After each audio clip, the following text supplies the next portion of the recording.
Senior Fellow at the Atlantic Council and the Jamestown Foundation for Washington, D.C. Rich, great to talk to you. I have to ask first and foremost, from one military man to another, what are your thoughts on Pete Hegseth's nomination as Defense Secretary?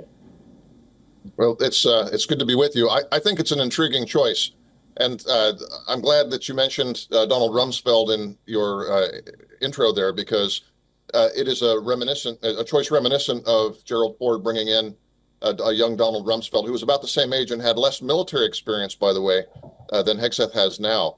Hegseth has combat credentials, as you mentioned, combat infantryman's badge, which means a lot to the U.S. military, as well as 2 Bronze Stars, and he's seen sort of what this is all about when it comes down to defending the country, the national interests, and fighting wars.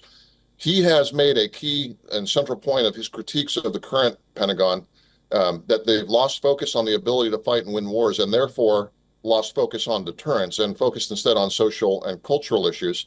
And frankly, that's not just a Pete Hegseth issue. That's something that many people, veterans and former military leaders, think is a problem and a pathology that needs addressed. So with regards to his focus and his qualifications, I think he's just fine. He's a good pick. And he's also telegenic. That doesn't hurt in the age in which we're living. Very interesting. And what are your thoughts about Elon Musk's appointment, along with Vivek Ramaswamy, to this new appointment? Some believe that the ex-owner, being Elon Musk, might have only gotten a half job. Yeah, well, so look, Elon Musk and Vivek both have other interests, right? So the idea that they would take up a full 9-to-5 job in the government, I think, is a little misleading anyway. There are many elements of the United States government that essentially are comprised of what you might call part-time work. We have a defense policy board that advises the Pentagon. We have a diplomacy board that advises foreign policy, the Department of State. There are a number of different advisory boards throughout the government.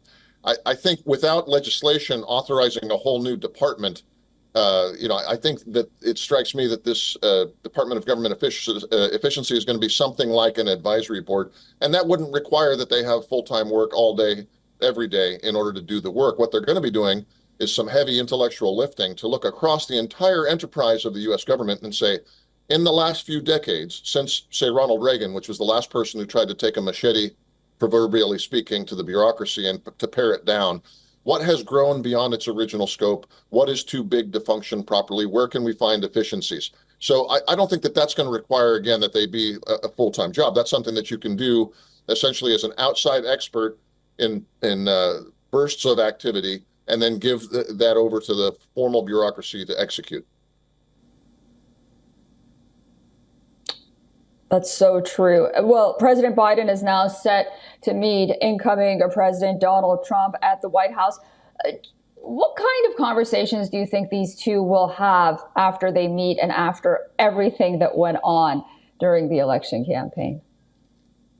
Every indication I see is that they're both going to be very cordial to one another. I think especially after President Biden stepped out from the race, I think that you saw a shift in the rhetorical contest between those two men to then being between Kamala Harris and now President-elect Trump. So what I'm hearing in Washington is that President Biden has promised everything his team can do to make sure that the transition of power is not only peaceful, but smooth and efficient, so that the transition teams, the landing teams, can get into the departments. And I expect that this is going to sort of open the key in the lock for that. Now, we've also seen evidence that there's still some bad blood on the Democratic side between sort of the Kamala Harris camp and the Biden camp. I think there's a lot of unresolved issues there, and some hard feelings about how that transition happened over the past summer. So in some sense, there might be some schadenfreude. There might be a little bit of, consoling satisfaction for the Biden camp that this is how it actually turned out.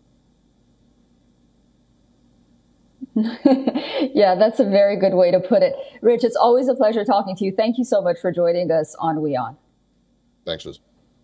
For all the latest news, download the WION app and subscribe to our YouTube channel.